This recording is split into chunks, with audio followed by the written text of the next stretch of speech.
Assalamualaikum warahmatullahi wabarakatuh. Kami dari mahasiswa Stikas Andini Persada Mamuju.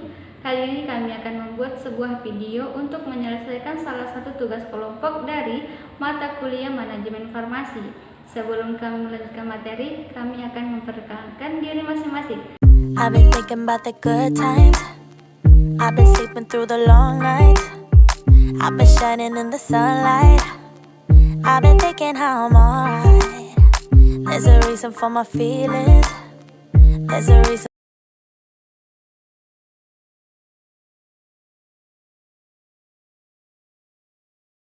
Yang pertama adalah pengertian.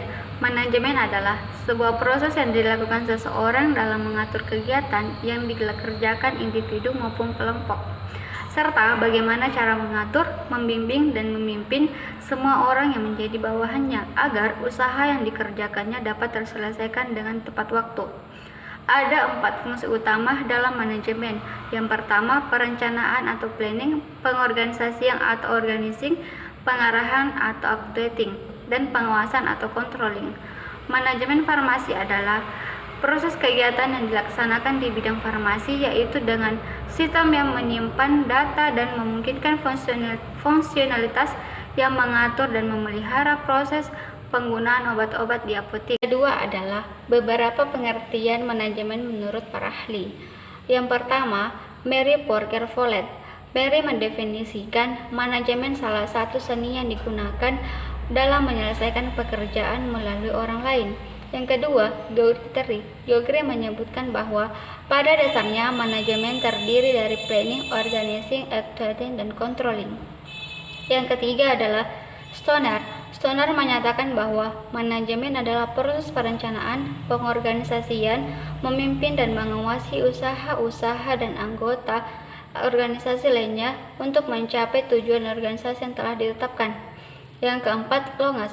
Longas menyatakan bahwa manajemen merupakan suatu proses yang melibatkan hubungan dan teknologi yang digunakan untuk mencapai seluruh atau sebagian dan tujuan organisasi dengan tenaga manusia dan sumber daya lain.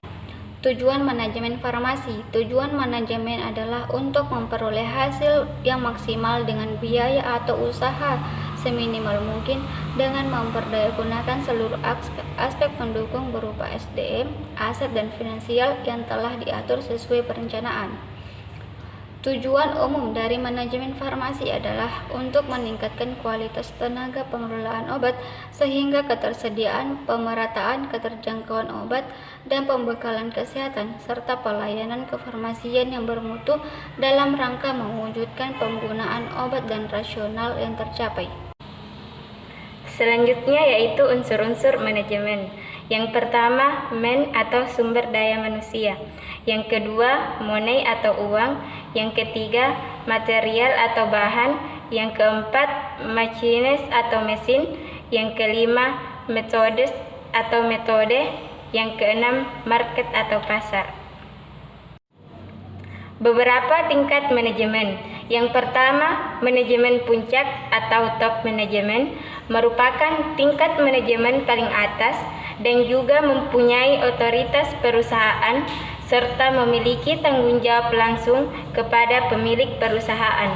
Yang kedua yaitu manajemen menengah atau middle management, bertugas untuk memenuhi dan mengarahkan kegiatan-kegiatan para manajer lainnya atau juga karyawan operasional. Contoh, manajer cabang, kepala pengawas, kepala departemen, kepala bagian. Yang ketiga yaitu manajemen lini pertama atau first line management. Harus memiliki keterampilan teknis yang bertanggung jawab memimpin dan mengawasi operasional. Selanjutnya yaitu manajemen instalasi farmasi. Instalasi farmasi rumah sakit dapat didefinisikan sebagai suatu departemen atau unit di rumah sakit di bawah pimpinan seorang apoteker dan dibantu oleh asisten apoteker yang memenuhi persyaratan undang-undang yang berlaku dan kompeten secara profesional. Selanjutnya, pelayanan dan perbekalan di instalasi farmasi. Untuk mencapai tujuan yang maksimal, tentunya harus dilakukan pengolahan yang baik sebagai berikut. Yang pertama, pembuatan, pengolahan, peracikan, penyimpanan, penyaluran, penyerahan obat atau bahan obat, pengamatan, pencatatan dan pelaporan informasi mengenai khasiat, keamanan, efek samping suatu obat. Yang kedua, pelayanan informasi mengenai perbekalan farmasi lainnya, yaitu pelayanan resep, pelayanan informasi obat, konseling, dan pelayanan kefarmasian residensial.